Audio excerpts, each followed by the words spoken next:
Halo Sobat Kopi Film, berjumpa kembali dengan kami, Kopi Film Channel. Bagaimana kabar kalian? Semoga sehat selalu ya. Masih dengan gue Yudi dan gue Ronald. Kami hadir kembali membawakan alur cerita film yang akan menemani sobat semua dimanapun berada. Film kali ini berdasarkan kisah nyata saat Perang Dunia Kedua, di mana Turki mengirimkan pasukannya untuk membantu Korea Selatan melawan Korea Utara yang juga dibantu oleh Cina. Oke, tidak perlu berlama-lama. Siapkan cemilan dan kopinya. Mari kita meluncur ke alur cerita film dengan judul Ayla, The Daughter of War. Seruput dulu. Kisah dimulai di sebuah desa kecil di Korea Selatan. Tampak seorang gadis kecil bernama Seol mendapatkan hadiah sepeda kayu dari ayahnya.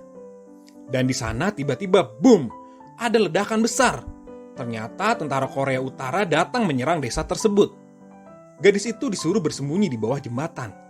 Semua warga di desa dibantai oleh para pasukan Korea, termasuk kedua orang tua dari Seol. Sungguh sadis ya. Scene kemudian berganti ke negara Turki, di mana ada seorang pria bernama Ali. Ia menunggu temannya yang bernama Sulaiman. Mereka akan bersiap untuk pergi bekerja. Mereka merupakan perwira dari angkatan bersenjata Turki. Mereka pun berangkat ke markas. Ali juga sempat mampir bertemu temannya yang memiliki sebuah bioskop. Ali sangat ngefans dengan Marilyn Monroe, dan temannya memberikan poster film Marilyn Monroe. Di tengah perjalanan pun, Sulaiman bertemu dengan pacarnya Nuran, yang memiliki mata dan senyum yang sangat indah. Di markas, Sulaiman dipanggil atasannya. Dia terpilih untuk ikut berperang ke Korea Selatan, karena dia memiliki keahlian di bidang teknik mesin. Sulaiman juga menceritakan hal ini kepada pacarnya Nuran. Dan Nuran sangat kesal serta sedih harus mengikhlaskan Sulaiman berangkat ke Korea. Sulaiman juga mengirimkan surat ke orang tuanya. Karena kedua orang tuanya tidak bisa membaca, mereka meminta seorang gadis yang bernama Nimet untuk membacakan surat yang dikirimkan oleh Sulaiman. Dia merupakan anak tetangga dari orang tua Sulaiman. Dalam surat itu, Sulaiman meminta restu orang tuanya untuk pergi berperang ke Korea. Tentunya ini membuat kaget orang tuanya, serta Nimet yang sepertinya jatuh cinta kepada Sulaiman. Dalam perjalanan ke Korea, Sulaiman selalu rajin mengirim surat, baik ke Nuran ataupun ke orang tuanya. Di kapal perang, Sulaiman juga bertemu dengan Letnan Mesut, yang juga merupakan penerjemah bahasa. Akhirnya Sulaiman tiba di Korea Selatan. Dan di sana, mereka di-briefing oleh Mayor Fuad. Mereka dan pasukan perdamaian lainnya dikirim ke Kunuri, yang merupakan titik akhir dari lokasi perang. Dalam perjalanan, mereka melihat porak-porandanya desa akibat perang. Sesampai di sana, Letnan Mesut mengatakan bahwa pihak Amerika mengklaim perang telah usai. Ali merasa kesal. Sudah jauh-jauh ke sana tapi tidak melakukan apa-apa. Namun saat sedang berdebat, tiba-tiba pesawat Korut menembakkan bom ke arah mereka. Karena mereka tidak siap, jadi kocar-kacir akibat ulah dari pesawat tempur itu. Sulaiman, Ali, dan Letnan Mesut pergi menemui komandan untuk menerima tugas yang akan mereka jalani. Saat dalam perjalanan di malam hari, tiba-tiba mobil mereka ditembak oleh pasukan dari Korea Utara. Ali bak Rambo berdiri dan berjalan menghampiri sambil menembak ke arah lawan. Sang komandan pun berkata kalau mereka melanjutkan perjalanan melalui rute ini pasti akan disergap lagi. Lalu mereka memutuskan untuk mencari jalan lain melewati hutan. Di dalam hutan mereka menemukan banyak mayat berserakan. Dan mereka juga sayup-sayup mendengar suara dari balik semak. Sulaiman yang penasaran mencoba mencari tahu di mana sumber suara itu berasal. Ternyata di balik semak-semak dia melihat seorang anak kecil duduk di samping jasad ibunya. Ia adalah Seol. Kemudian Sulaiman membawa gadis itu dan bertemu dengan rekan-rekannya. Mereka pun membawa serta Seol menuju markas pasukan komandan Un Hung Ni. Di sana Ali menyarankan untuk memberi nama anak itu, karena mereka tidak tahu nama aslinya. Akhirnya mereka sepakat memberi nama Ayla, yang artinya bulan, karena wajah Ayla seperti bulan, serta mereka menemukannya di bawah sinar rembulan. Dalam markas, tampak jenderal dari Amerika Coulter memberikan penjelasan bahwa pihak Cina kini membantu Korea Utara. Di sana juga ada Kapten Cake serta Letnan Lee dari pihak Korea yang tahu rute yang akan mereka lalui. Dan setelah rapat, mereka pun segera berangkat menuju titik lokasi yang telah ditentukan. Dalam perjalanan, mereka sempat berhenti. Kapten Cage mengatakan mereka harus kembali ke Kunuri. Di situ Letnan Lee menunjukkan jalan tercepat untuk menuju ke sana. Saat akan memulai kembali perjalanan, di situ mobil Kolonel Hilal rusak. Sulaiman diminta untuk memperbaikinya. Namun tampak Ayla tidak mau terpisah dari Sulaiman.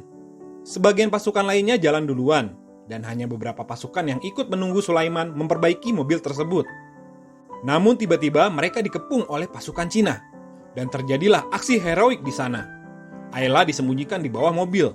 Ali serta tentara lainnya membalas tembakan mereka. Sulaiman membuat bom dari botol susu yang diisi oleh bensin, kemudian menaruhnya di ban mobil. Lalu Ali menembak. Kemudian terjadi suara ledakan yang terdengar oleh pasukan yang sudah berjalan lebih dulu. Mereka pun berlari kembali ke arah Sulaiman. Kedekatan Ayla dengan Sulaiman pun semakin dekat. Bahkan Ayla rela menunggu Sulaiman ketika dia belum tersedar sakitnya. Di momen pemberian penghargaan pun, tampak Ayla datang dan menemui Sulaiman. Padahal Ayla sudah dilarang. Sulaiman banyak mengajari Ayla serta mengajaknya bermain. Kehadiran Ayla di kompi itu sudah seperti keluarga. Bahkan para pasukan sangat sayang dengan Ayla. Ayla juga diajari membaca dalam bahasa Turki dengan diberikannya buku bacaan anak Turki. Ada satu momen saat di tepi danau, Ayla menunjuk suatu halaman buku di mana terdapat gambar ibu, bapak, dan anak laki-laki. Dan dengan pelan, Ayla mengatakan tidak ada ibu, tidak ada kakak, hanya ada ayah. Lalu dia memeluk Sulaiman. Sulaiman, Ali, dan Letnan Mesut mendapatkan cuti. Mereka memutuskan untuk pergi ke Tokyo. Di situ mereka mengajak serta Ayla. Di sana mereka bersenang-senang bersama, bahkan mencetak beberapa foto. Sekembali dari Tokyo, Sadik mengatakan kalau dia mendapatkan informasi tentang keluarga Ayla. Dan Sulaiman yang penasaran justru malah berangkat sendiri menuju alamat yang dimaksud. Rupanya ini merupakan jebakan, dan para tentara Cina pun menyandera Sulaiman. Beruntung Ali dan Sadik datang menolong. Sulaiman berhasil ditolong dan mereka kabur dengan motor. Ali yang sangat ngefans dengan Marilyn Monroe sangat kesal karena dia tidak bisa melihat konsernya yang akan digelar di markas karena Ali harus bertugas.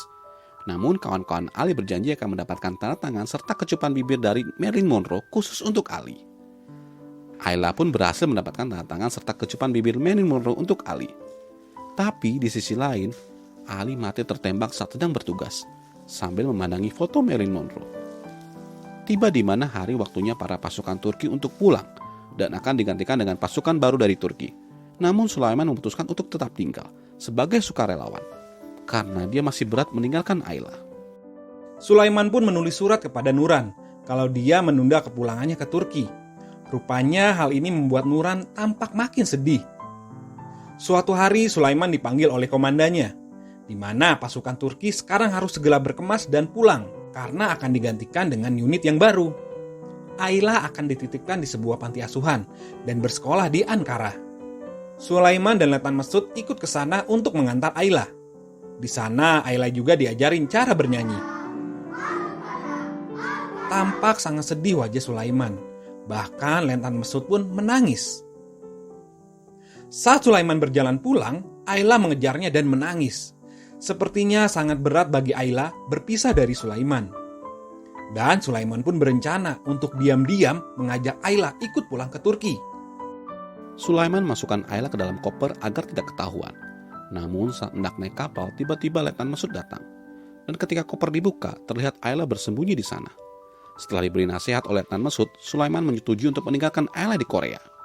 Dengan berat hati, Sulaiman berjanji kepada Ayla dia akan kembali serta tidak akan terpisah. Ayla menangis sangat sedih melihat kepergian Sulaiman. Sesampai di Turki, Sulaiman mencari kekasihnya. Namun rupanya dia telah menikah dengan pria lain. Karena sudah tidak bisa terus menunggu Sulaiman. Sulaiman yang kecewa, kemudian memberikan surat kepada ayahnya dan akan menikahi gadis pilihan ayahnya. 5 bulan berlalu. Sulaiman telah menikah dengan Nimet. Mereka juga membeli sebuah rumah. Sulaiman tampak masih sedih dan terus kepikiran Ayla. Nimet melihat kegundahan itu. Di sana Sulaiman mulai bercerita dari awal tentang pertemuannya dengan Ayla kepada Nimet. Nimet bersedia membantu untuk mencari info tentang Ayla. Dia datang ke kedutaan Korea Selatan dan menceritakan kembali kepada Sulaiman perkembangannya. Namun usaha itu belum berhasil karena nama Ayla tidak ditemukan. Waktu pun terus berlalu dan Sulaiman sudah menua bersama Nimet. Terdapat adegan terjadi gempa yang sangat besar di Turki. Bukannya lari keluar rumah, Sulaiman malah masuk ke dalam rumah untuk menyelamatkan foto Ayla. Rupanya dia masih teringat akan Ayla. Sulaiman berkata sudah 50 tahun berlalu. Harusnya mereka sudah mati. Sulaiman berkata dia telah membuat janji bahwa dia tidak akan mati sampai memenuhi janjinya kepada Ayla. Suatu hari ada seorang wanita yang akan membuat film dokumenter tentang kisah perang Turki di Korea Selatan. Mereka mengatakan dapat membantu Sulaiman untuk mencari Ayla. Hal ini disambut dengan sukacita oleh Sulaiman. Sang wartawan pun mencari info tentang Ayla. Dan rupanya ini pekerjaan yang amat sulit karena data-data di masa itu sudah sempat terbakar. Berkat kegigihan, akhirnya mereka menemukan Ayla. Dan ternyata nama Ayla sudah berubah menjadi Kim Eun-ja. Mereka pun mendatangi rumah Nyonya Kim, dan mereka menunjukkan foto-foto Sulaiman dan Ayla. Nyonya Kim tampak syok dan sedih melihat foto-foto itu. Dia mulai menangis dan memanggil Papa. Setelah puluhan tahun berpisah dan tidak ada kabar berita, tentu hal ini menghidupkan kembali kerinduannya akan sosok seorang papa, yaitu Sulaiman. Sulaiman dan istrinya berangkat ke Korea Selatan, dan mereka menunggu di Taman Ankara. Selang beberapa lama datanglah Ayla menghampiri Sulaiman. Mereka saling berpelukan dan menangis. Ini merupakan momen yang amat dinantikan oleh Sulaiman selama ini, di mana dia dapat kembali dipertemukan dengan Ayla, the daughter of war. Kisah yang sangat haru biru ya sob, dari bukan siapa-siapa lalu menjadi keluarga karena perang yang terjadi. Walau berbeda negara ataupun keturunan tidak menjadi penghalang untuk rasa persaudaraan dan kekeluargaan. Dari film ini kita belajar menghargai waktu bersama dengan orang yang kita kasihi, baik dengan orang tua kita, anak ataupun saudara kita, bahkan teman-teman kita. Karena waktu bisa saja kelak memisahkan kita semua. Terima kasih ya sob sudah mendukung channel ini. Jangan lupa untuk share kepada sobat-sobat lainnya. Sampai jumpa lagi di alur cerita film berikutnya. Seruput dulu.